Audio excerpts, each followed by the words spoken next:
untuk hari ini saya akan jelaskan mengenai analisis laporan keuangan itu apa sih Bu Lisa, terus apa yang kita pelajari di pertemuan perdana ini. Nah, ini akan saya sampaikan kontrak pembelajarannya. Oke ya, nanti silakan kalau sudah ada yang topik untuk pertanyaan yang bisa disampaikan di sini silakan.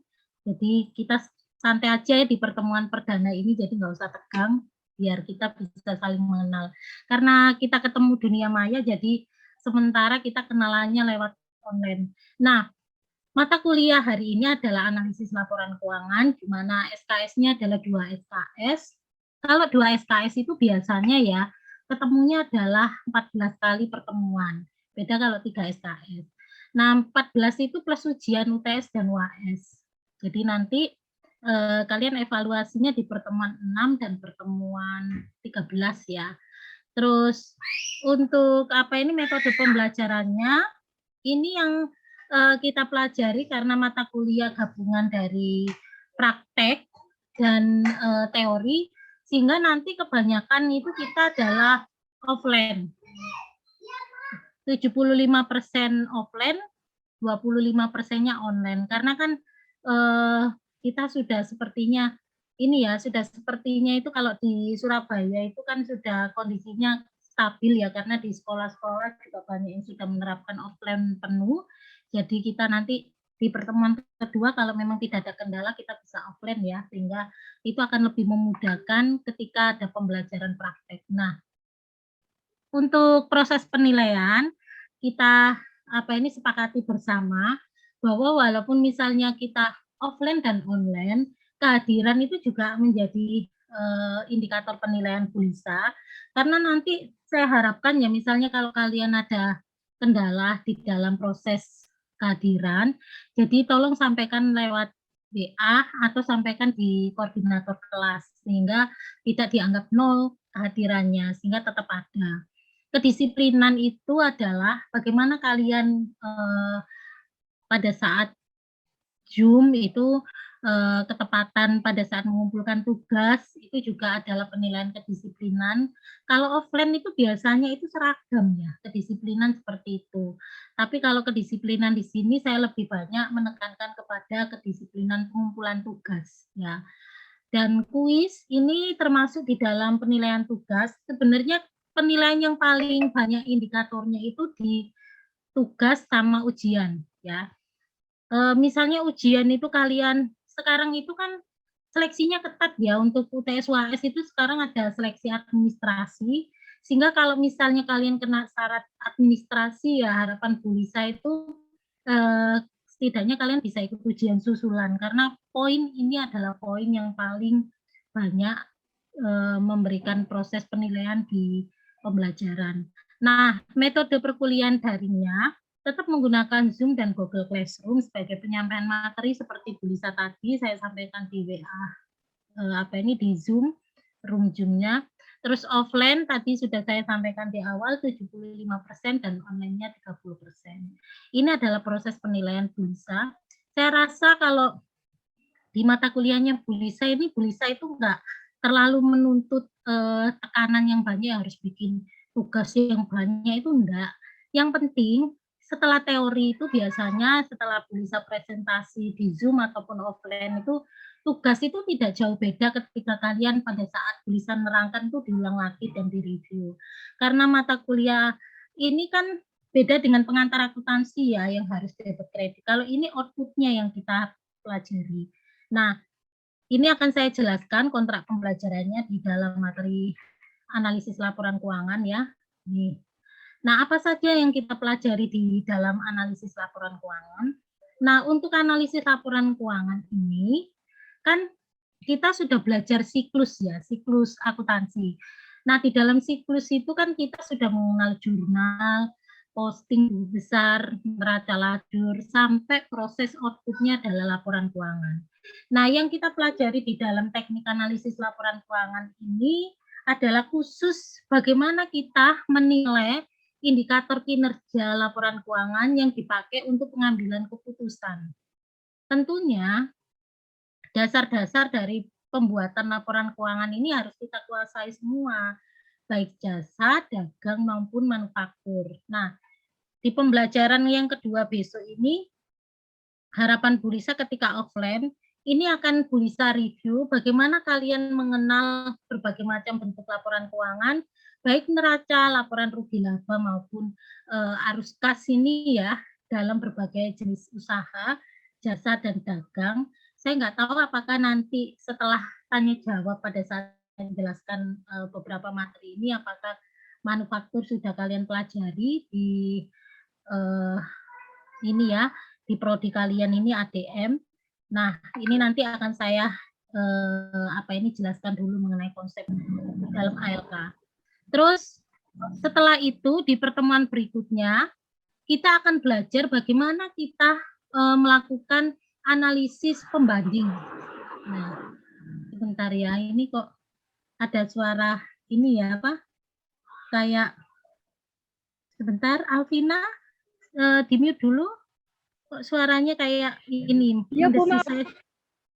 Oke. Saya khawatirnya apa ini lupa di-mute. Sebentar, siapa yang belum? Soalnya saya agak ini, apa ini tadi kedengaran ada suara kayak ini ya, kayak ular gitu loh, mendesis ular. Saya khawatirnya ada yang nonton TV lupa dimatiin. Nah, oke, nggak apa-apa, silakan di-mute lagi. Nah, nanti kalau kita mau apa ini diskusi ataupun tanya jawab setelah saya jelaskan kontrak pembelajaran, baru silakan kalian mau menanggapi, nggak apa-apa. Nah, untuk berikutnya kita akan belajar bagaimana menganalisis laporan keuangan itu, kita bandingkan dari periode yang lalu dengan periode apa ini sesudahnya, ini hasilnya seperti apa.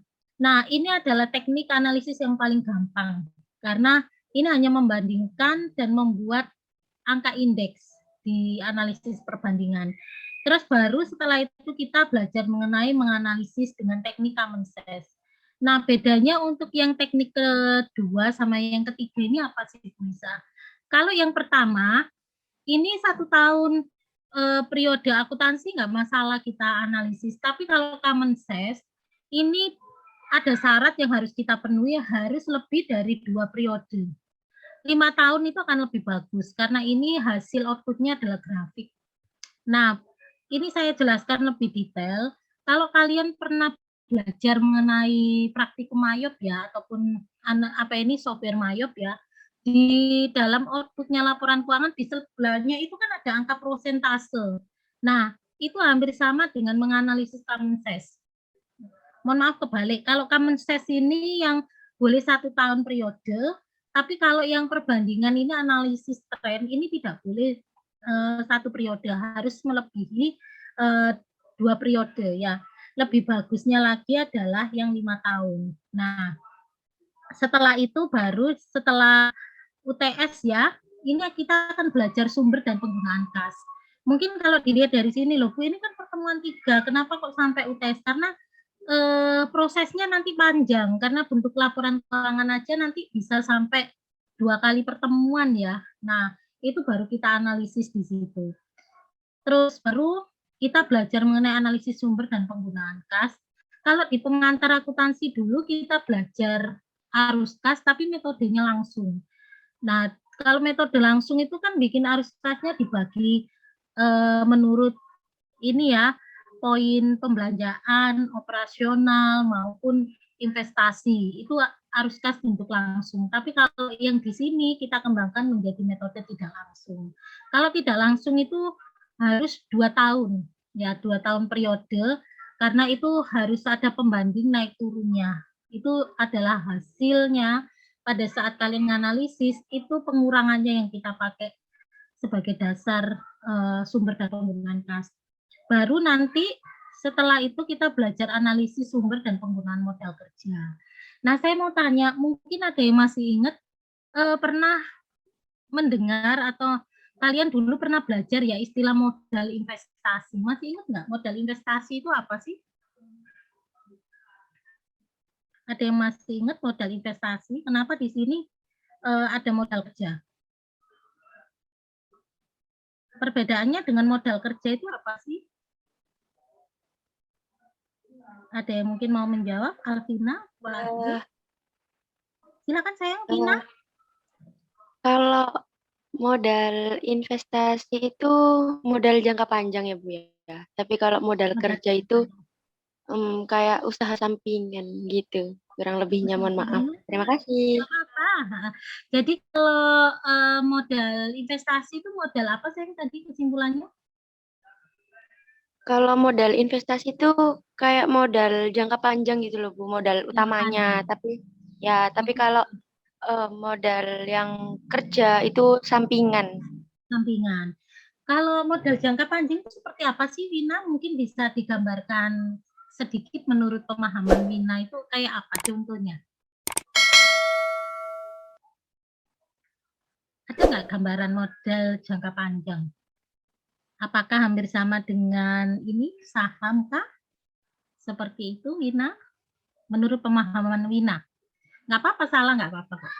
Kan ini masih Eh, tanya jawab. kalau kalau menurut saya Bu ya, yang Mm-mm. saya tahu ya Bu ya tapi ya, Iya, kalau nggak apa-apa, Wina. jangka panjang itu kayak asuransi gitu, saham. Udah Bu, nggak tahu lagi.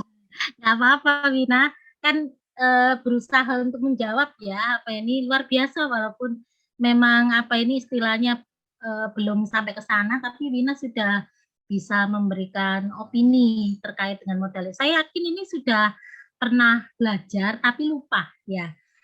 Sedikit saya kasih gambaran, mungkin kita kan belum sampai ke sana proses pembelajarannya. Jadi gini untuk semuanya, memang kan karena ini kaitannya dengan akun-akun yang kita pelajari di dalam akuntansi, kalau modal investasi itu modal yang kita tanamkan di perusahaan pada saat awal awal kita mendirikan suatu usaha itu bisa disebut modal investasi. Nah, modal investasi ini Wina atau semuanya itu bisa dalam bentuk aktiva lancar ataupun aktiva tetap.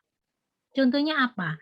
Misal kita bisa menanamkan modal investasi kita bisa kas, terus dalam bentuk aset tetap, contoh seperti peralatan, terus kendaraan. Nah, itu kan untuk modal apa ini modal usaha ya, dalam arti untuk pengeluaran operasional kita itu memang harus butuh modal investasi. Nah, modal investasi ini memang digunakan untuk apa ini pengeluaran operasional kita agar bisa mempunyai manfaat jangka panjang. Jadi bukan modal jangka panjangnya, jadi mempunyai manfaat untuk jangka panjang. Nah, contohnya ya seperti tadi kendaraan. Nah, itu kita keluarkan, kita beli, tujuannya apa? Untuk transport perusahaan, misalnya kita bergerak di bidang makanan, ya untuk pengantaran, begitu. Itu salah satu contoh modal investasi. Tapi di sini saya tekankan bahwa modal kerja itu beda konsep. Kalau modal kerja itu berasal dari sejumlah aset lancar kita. Jadi sejumlah aset lancar yang kita kumpulkan itu gunanya dipakai untuk membayar hutang jangka pendek, maka itu disebut modal kerja. Begitu. Jadi bukan modal yang kita tanamkan awal itu bukan. Jadi modal kerja itu berasal dari sejumlah aset lancar kita yang kita peroleh dari operasional pada saat satu periode kita mendapatkan profit, itu muncullah kas, piutang, persediaan, dan lain-lain terkait dengan aktiva lancar. Nah, ini disebut modal kerja. Jadi modal kerja kita itu memang berasal dari pengumpulan aset lancar kita. Begitu. Nah, untuk konsepnya memang untuk mendapatkan modal kerja ini kan kita harus mendapatkan profit dulu. Kan pembuatan laporan keuangan itu memang dimulai dari laba rugi dulu, perubahan modal baru neraca.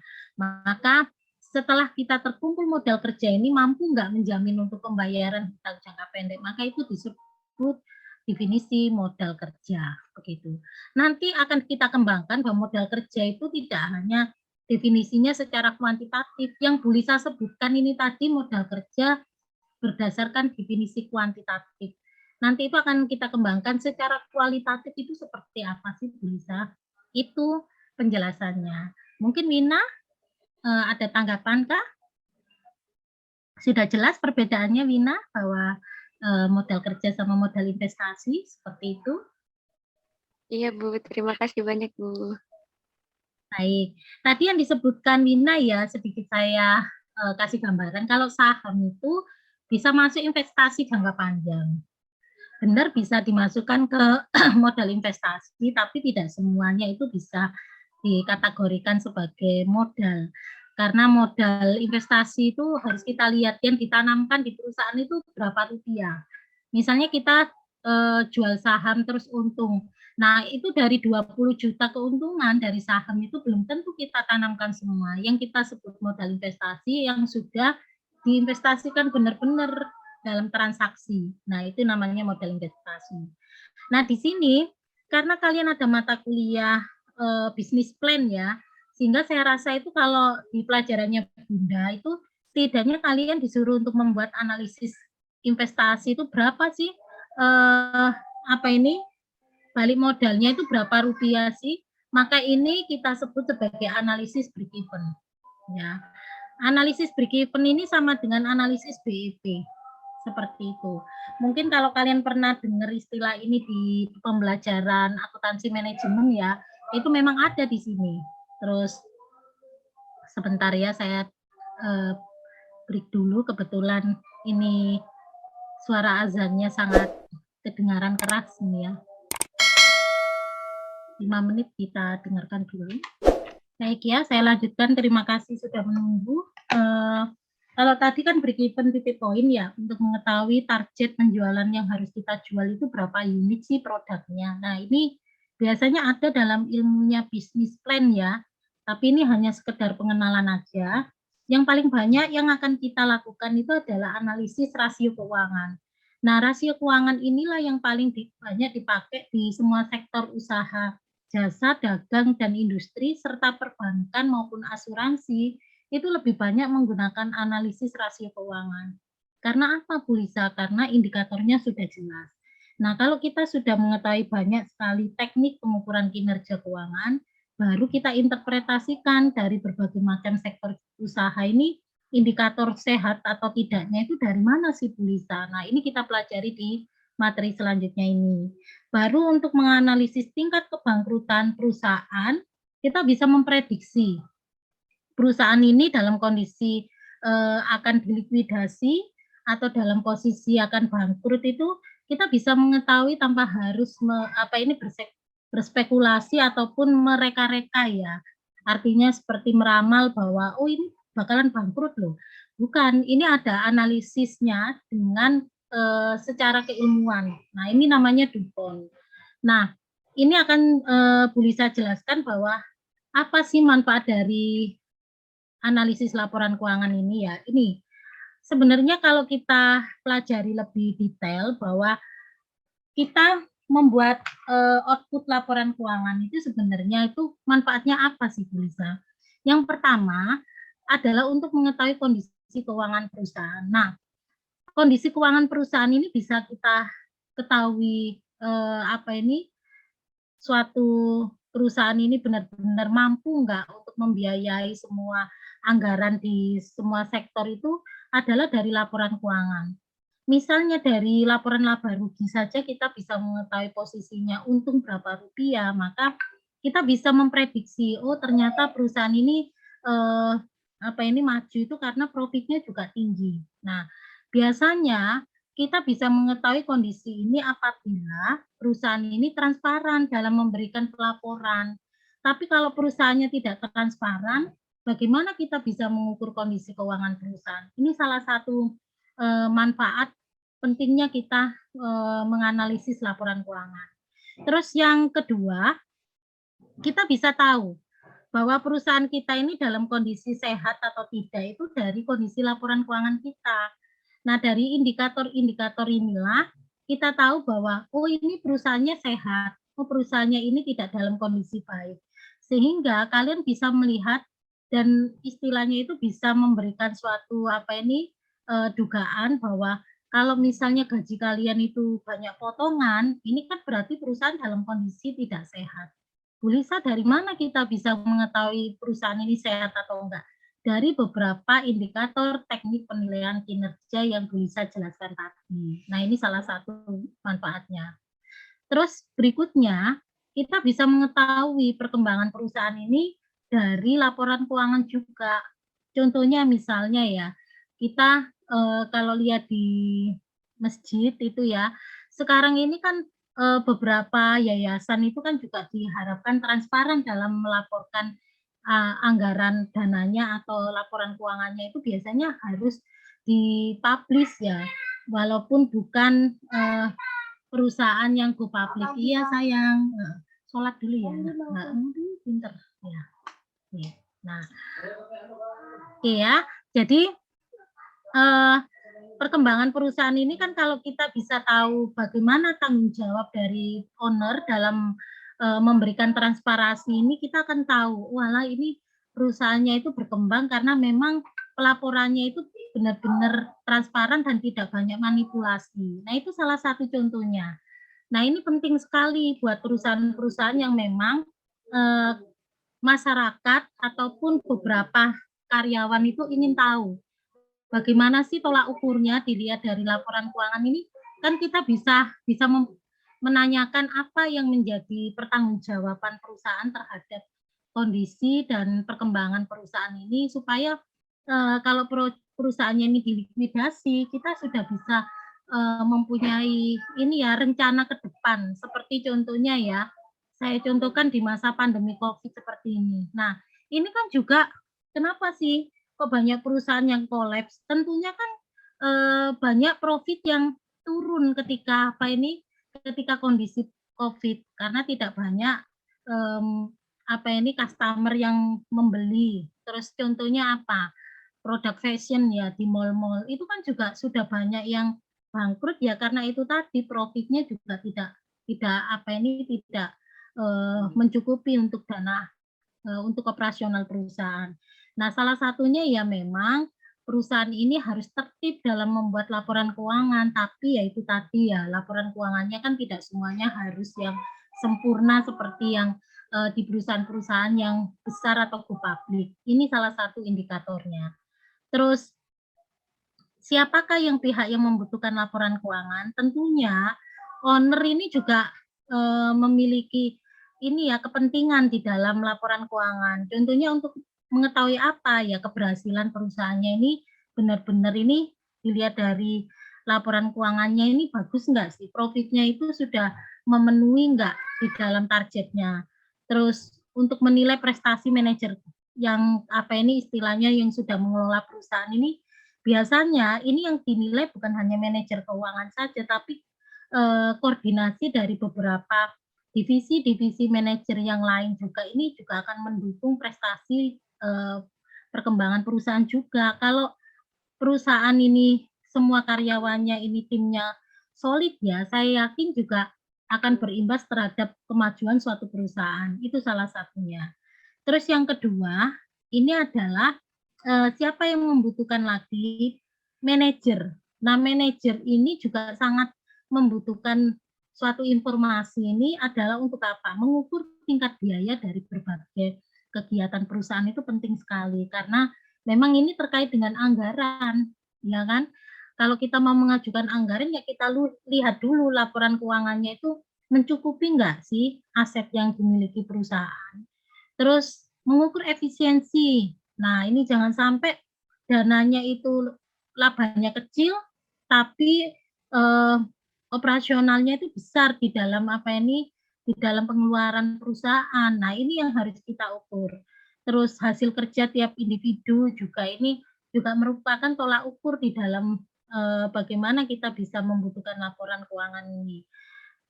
Nah, kalau misalnya labanya makin lama makin turun kan juga ini kita lihat evaluasi bahwa bagaimana kerja tiap individu ini sudah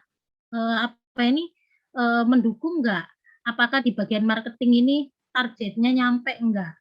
Terus bagian piutang ini tagihannya itu terpenuhi enggak? Nah, ini penting sekali untuk menilai hasil kerjanya tiap individu. Nanti berimbasnya ya dengan apa ya? Dengan laporan keuangan kita pasti kan profitnya tinggi kalau kerja tiap individu ini juga berprestasi. Tentunya ini bukan indikator yang mutlak ya, atau hasil yang mutlak, karena ada beberapa pengukuran non keuangan itu juga merupakan penilaian prestasi kerja tiap individu, itu merupakan referensi yang bermanfaat sekali. Terus membuat kebijakan dan prosedur bagaimana kita menilai dari prestasi laporan keuangan kita, maka kalau misalnya itu baik, itu akan ditingkatkan kebijakannya. Tetapi kalau kita menurun ya atau rugi, maka itu perlu kita evaluasi. Ini adalah pihak-pihak yang membutuhkan laporan keuangan. Terus setelah itu baru pihak yang membutuhkan laporan keuangan itu tidak hanya pihak owner sama pimpinan ya ataupun manajer, tapi investor. Nah, investor ini juga membutuhkan informasi ini, contohnya untuk apa? Misalnya kalian ingin beli saham, tentunya kan dilihat dulu laporan keuangannya ini memang benar-benar stabil nggak omsetnya. Contoh misalnya dari mana bisa kita bisa mengetahui transparansi kalau misalnya kita mau beli saham. Biasanya kalau perusahaan go public itu segala laporan keuangannya itu akan publish di apa ini media sosial ataupun di web resminya Bursa Efek itu.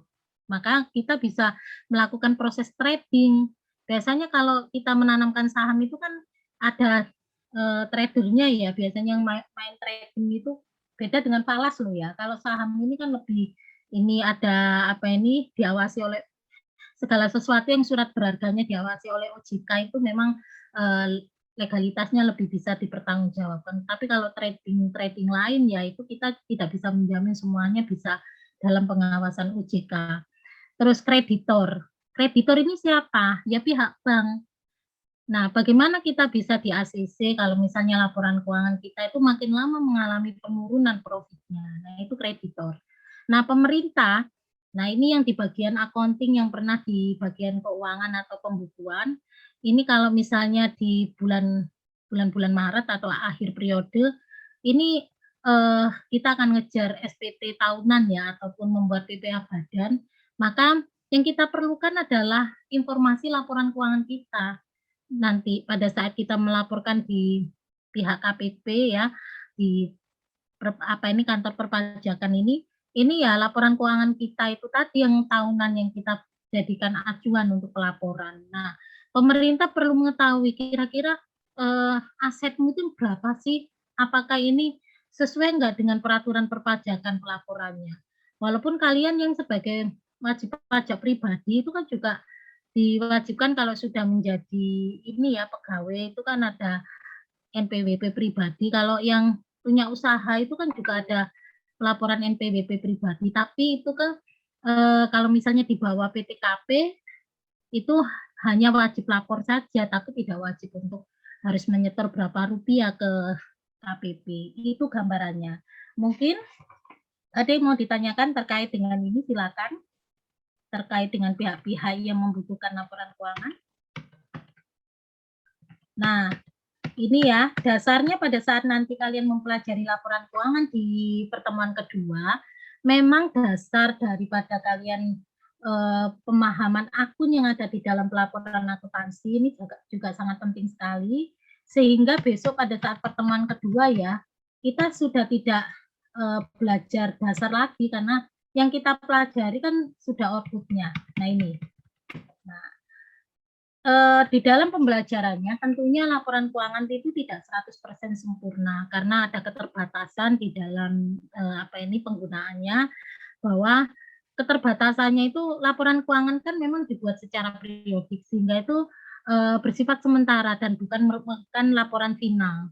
Nah, yang dimaksud final itu seperti apa sih Bu Lisa? Karena kalau kita menggunakan ini final ya, maka sifatnya itu permanen sehingga tidak ada perubahan di dalam tiap tahun. Padahal setiap tahun kan laporan keuangan itu akan selalu berubah sesuai dengan periodenya. Nah, ini keterbatasannya.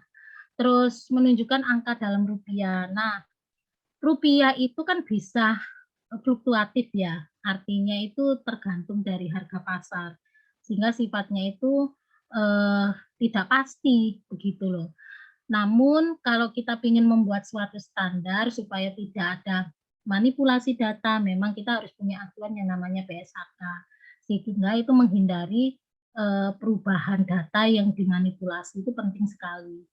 Terus yang berikutnya itu disusun berdasar transaksi atau nilai rupiah berbagai waktu, di mana daya beli uang itu kan semakin lama tersebut semakin menurun ya, sesuai dengan ini ya, kondisi pasar juga, sesuai dengan isu yang ada di masyarakat, itu juga akan mempengaruhi daya beli uang. Terus laporan keuangan ini juga tidak mencerminkan berbagai faktor yang dapat mempengaruhi posisi keuangan yang artinya tidak dapat dikuantifisir. Nah, sifatnya itu bisa bersifat subjektif, ya, artinya seperti itu. Nah, ini adalah salah satu contoh di dalam pelaporannya. Mungkin ada yang mau ini ditanyakan terkait dengan keterbatasan laporan keuangan. Nah, ini ya perlu saya garis bawahi, mungkin yang pernah bekerja di bagian keuangan ini, kenapa Bu Lisa, kalau saya amati di lapangan itu kenapa ya di beberapa perusahaan, nggak semua sih, ada yang laporannya itu lebih dari satu. Nah, ini yang harus kita pahami bahwa kalau bentuknya seperti itu ya, kalau ada 2, 3 pembukuan ini perlu kita curigai karena biasanya memang itu adalah kebijakan dari owner supaya laporan keuangannya itu dipercantik. Kebutuhannya untuk apa? Nah, yang asli itu disimpan, yang benar-benar ada segala catatan yang memang tidak baik itu disimpan.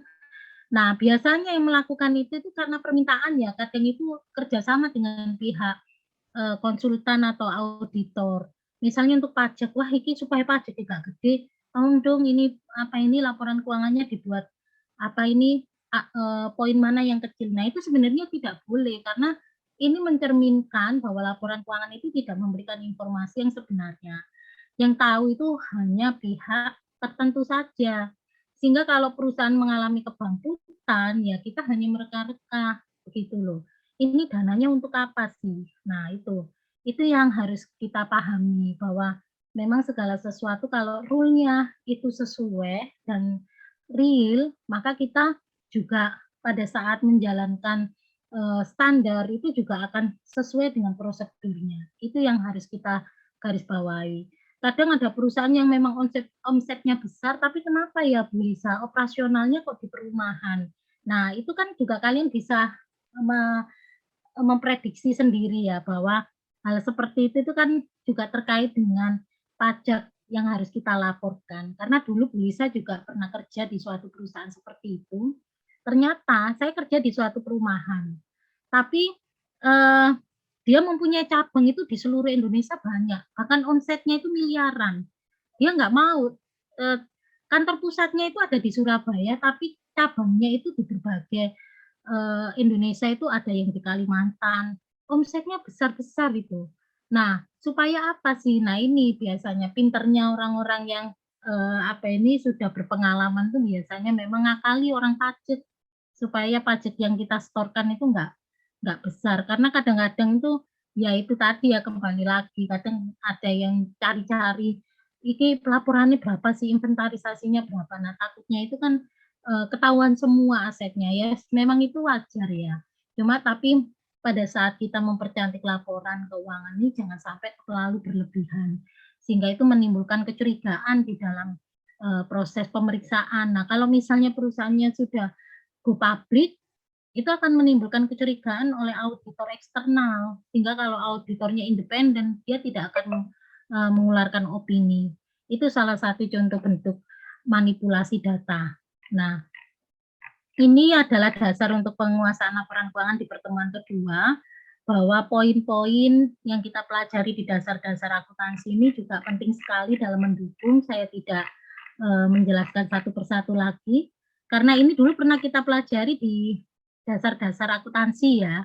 Nah, saya review kembali bahwa laporan keuangan yang besok di pertemuan kedua ini kita belajar neraca dulu atau laba rugi dulu ya. Kalau neraca ini bentuknya ada yang skontro vertikal. Nah, kalau skontro kan bentuknya seperti ini, berhadap-hadapan. Yang paling banyak dipakai itu yang ini, yang bentuk skontro. Tapi kalau yang bentuk stapel ini kan memang salah satu pilihan ya. Nah, ini bentuknya itu memanjang kalau yang stapel ini. Mungkin kalau yang tidak familiar terhadap bentuk ini, itu saya sarankan lebih baik pakai yang Spuntru karena lebih gampang dan pembacaannya itu lebih kelihatan, eee, lebih mudah dipahami yang Spuntru. Tapi kalau kita bikin laba rugi, itu ada yang bentuknya itu stafel, single step sama multiple step. Kalau single step itu bentuknya itu sederhana dan biasanya rumus yang ada di sini ini tidak dirinci. Seperti contohnya di perusahaan dagang itu kan ada HPP ini ya, HPP ini kalau misalnya kita rinci rumusnya, persediaan awal ditambah pembelian bersih dikurangi persediaan akhir maka jadilah HPP. Tapi kalau di metode single step ini cukup hanya angkanya saja, ya. Biasanya ini kalau di akuntansi manajemen itu memang butuhkan buat pelaporan internal, tapi kalau untuk yang perpajakan itu lebih baik pakai yang multiple step, ya. Itu yang mungkin, Bu Lisa jelaskan untuk yang bentuk multiple step. Nah, ini ada jenis perusahaan yang mungkin terkait dengan bentuk laporan keuangan jasa dagang dan manufaktur. Nah, ini nanti kita pelajari yang jasa sama dagang dulu ya, untuk laporan keuangannya akan saya review, 2 ini ya. Nanti, lebih banyak pakai kertas kerja yang akan kalian, praktekkan di dalam analisisnya. Terus ini tidak saya jelaskan lebih detail. Nah, ini struktur laba kalau misalnya bahasa Inggris itu, ini kalian akan lebih banyak mengenal istilah EBIT ya. EBIT itu bukan penyanyi yang zaman dulu ya. Nah, ini EBIT itu laba sebelum bunga dan pajak atau earning before income tax istilahnya. Nah, ini EBIT. Tapi kalau EBT itu laba sebelum pajak, EAT itu laba setelah pajak. Ini istilah-istilah English for accounting-nya. Nah, prosedurnya itu memang ada beberapa teknik yang sudah saya jelaskan di awal tadi. Nah, untuk prosesnya kita akan lebih bagus, belajarnya langsung praktek ya di sini. Nah, ini contoh, menganalisis laporan keuangan dalam bentuk common sense seperti ini. Ada pembanding, ada prosentase pembanding ini tadi, terus menghitung rasionya, ini sama dengan angka indeks, baru menghitung persentase dari totalnya atau common size. Nah, ini ada di, teknik penilaian secara common size, bentuk tabelnya seperti ini. Mungkin kalau Pak Ade yang memberikan materi Excel terapan ya, itu mungkin pernah belajar ini dalam bentuk langsung aplikasi Excel ya. Itu kalau nggak tahu kalau ADM apakah ada aplikasi Excel akuntansi itu ada di bahasan materi Excel. Nah, terus kalau yang angka indeks, ya ini 3 tahun, maaf, hampir sama dengan common size, masih tetap, cuma ini menggunakan 3 tahun, sama sebenarnya rumusnya, cuma ini ditambah kolom. Terus untuk yang, kumulatif ya, ini tadi tren, seperti ini, harus ada angka dasar yang kita jadikan patokan. Ini tujuannya tren ini juga ada, tapi kita nggak belajar prakteknya sekarang, ini hanya pengenalan kontrak pembelajarannya saja. Nah, bedanya kalau yang tren sama common sense ini harus lebih dari 4 tahun ya, lebih bagusnya 5 tahun, karena akan dijadikan dasar acuan tahun keberapa yang, menjadi tahun dasarnya untuk pembagian nilai-nilai dari tahun yang sebelumnya, ini. Terus analisis rasio ini adalah analisis yang paling banyak dipakai di perusahaan full public, dengan menggunakan indikator rumus ya, biasanya ini bisa kita ketahui sehat atau enggaknya dari perusahaan jasa dagang, perbankan, ataupun perusahaan-perusahaan asuransi dan sektor lainnya ini menggunakan indikator rumus likuiditas, solvabilitas, sampai profitabilitas, ini ada rumusnya. Nah, ini beberapa rumus ya. Nah, ini ya. Mungkin kalau kalian baca nanti di materinya ini masih pengenalan saja, belum sampai ke teknik penghitungan karena biar kalian kenal dulu mengenai materi apa yang akan dipelajari di AMK. Tidak belajar mengenai analisis jurnal tidak, kita menganalisis output laporan keuangan kita semua. Nah, baru setelah itu adalah interpretasi nih ya. Banyak ya kalau yang rasio ini kan lebih banyak menggunakan rumus-rumus. Nih. Nah, ini adalah bentuk rumus-rumusnya. Jadi cuma saya kenalkan singkat aja ya biar tahu. Nah, ini yang materi terakhir kita adalah menganalisis tingkat kebangkrutan perusahaan dilihat dari indikator rumus Buffon. Nah, fungsinya apa sih? Kita bisa memprediksi berapa tahun perusahaan dalam kondisi akan kolaps ini, kita bisa membuat perencanaan apa saja yang harus kita persiapkan, atau kalau misalnya perusahaan mau bangkrut ini, mau merger atau mau diakuisisi, ya tergantung kebijakan owner. Itu yang kita pelajari di dalam analisis laporan keuangan. Mungkin ada yang mau ditanyakan terkait dengan paparan yang Bu Lisa berikan di ini PPT? Nggak terasa ya, jam 19.04. Silakan kalau ada yang mau tanya jawab. Mungkin Muhammad siapa ini? Siti Abdurrahim. Mungkin ada yang mau ditanyakan terkait dengan pemahaman kalian terkait laporan keuangan. Ini yang masih umum ya, belum sampai praktek. Mungkin kalau pertemuan perdana kan belum ada pertanyaan yang banyak dipersiapkan ya. Nanti di pertemuan kedua, mungkin kalian akan lebih banyak langsung praktek, sehingga dari praktek itu akan banyak timbul pertanyaan yang terkait dengan proses pembelajaran. Ada yang langsung paham, ada yang mungkin masih bingung mengenai bagaimana pengelompokan akun-akun yang mungkin ada beberapa akun tambahan yang nantinya kalian pelajari di praktek itu kan nggak persis dengan yang kalian pelajari di dasar-dasar akuntansi. Itu mungkin yang bisa Bu Lisa jelaskan di materi analisis laporan keuangan. Silakan kalau ada yang mau didiskusikan terkait dengan pertemuan perdana hari ini. Silakan Ayu mungkin atau Vidya. Masih belum, Bu. Masih belum ya. Baik ya, mungkin di pertemuan perdana ini kita pengenalan materi-materinya saja dulu dan pengenalan kontrak pembelajarannya. Jadi kalau misalnya ada segala sesuatu yang mungkin mau ditanyakan terkait dengan analisis laporan keuangan di paparan awal, silakan pertanyaannya bisa dikumpulkan dulu. Nanti di pertemuan kedua silakan nanti kita berdiskusi ya. Mudah-mudahan kita bisa ketemu offline ya. Baik ya, untuk semuanya, kalau memang tidak ada yang ditanyakan, mungkin terakhir ada yang mau disampaikan? Maaf Bu, mau tanya. Silakan, Kolila. Depan itu offline atau online gitu? Kenapa, Kolila? Coba putus-putus di Bu Lisa. Untuk minggu depan kelasnya online atau offline? Oh, minggu depan. Minggu depan kita offline, Kolila. Nanti kalau misalnya modulnya bisa dicetak hard ya, jadi kalian bisa belajar dulu di rumah sehingga bisa dicoret-coret. Ini masih saya saya negokan di akademik apakah boleh dicetak hard, jadi nanti kalian bisa belajar sebelum materi pertemuan kedua. Mudah-mudahan nanti tidak ada kendala hujan ya. Kalau hujan ini yang repot ini ya.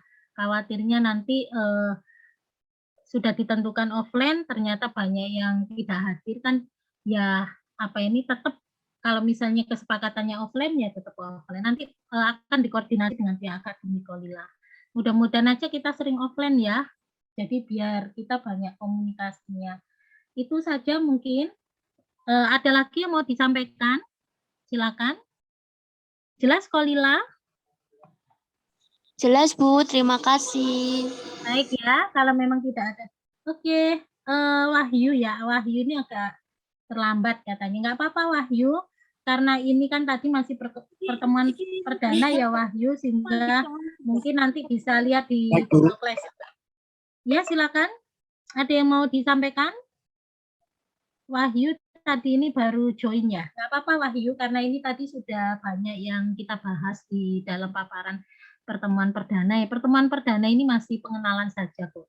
Saya ini masih belum tahu loh wajah-wajah aslinya, karena kita dibatasi oleh ruang Zoom dan ini kebanyakan off kamera ya, sehingga saya juga nggak tahu bentuk wujud aslinya. Baru nanti kita offline itu baru kita lebih banyak bertatap muka ya. Kalau seperti itu kan kita lebih banyak komunikasi. Nggak apa-apa, karena online itu kan biasa ya. Kalau pertemuan perdana ini kalau misalnya masih online sih kita masih Bu Lisa toleransi. Tapi nanti kalau di beberapa pertemuan selanjutnya mungkin nanti tergantung kesepakatan dari akademik. Biasanya dilihat kelasnya juga. nanti akan dikomunikasikan. Biasanya itu sebelum perkuliahan berjalan itu biasanya di WA ya sama akademik, Bu, ruangannya sudah siap. Biasanya kalau offline langsung dikabari di WA group. Itu mungkin dan saya harapkan nanti tolong dibentuk WA group ya supaya saya bisa berkoordinasi ataupun nanti pada saat proses pembelajaran ada materi yang mungkin ada nilainya yang kurang sempurna atau totalnya yang nggak balance. Ada yang kadang-kadang itu seperti itu loh. Pada saat bikin modul itu ada yang mungkin pada saat dicetak ternyata nilainya itu ada yang keliru. Nah, ini yang perlu didiskusikan di grup. Itu saja mungkin yang bisa saya sampaikan. Kalau memang tidak ada pertanyaan, terima kasih. Mungkin persiapan untuk materi yang jam kedua kalian silakan dipersiapkan apakah offline atau online. Silakan ya. Mohon maaf Wahyu tadi baru join tapi enggak apa-apa, yang penting nanti bisa join di classroom, bisa lihat materinya. Oke, kalau memang tidak ada yang ditanyakan untuk malam hari ini saya akhiri dulu ya. Saya izin leave, terima kasih semuanya, saya pamit dari perkuliahan perdana ini. Saya tutup dulu ya. Selamat malam, assalamualaikum warahmatullahi wabarakatuh. Sampai ketemu di pertemuan. Waalaikumsalam. Waalaikumsalam warahmatullahi wabarakatuh. Terima kasih Bu Isa. Terima kasih, Bu. Bu.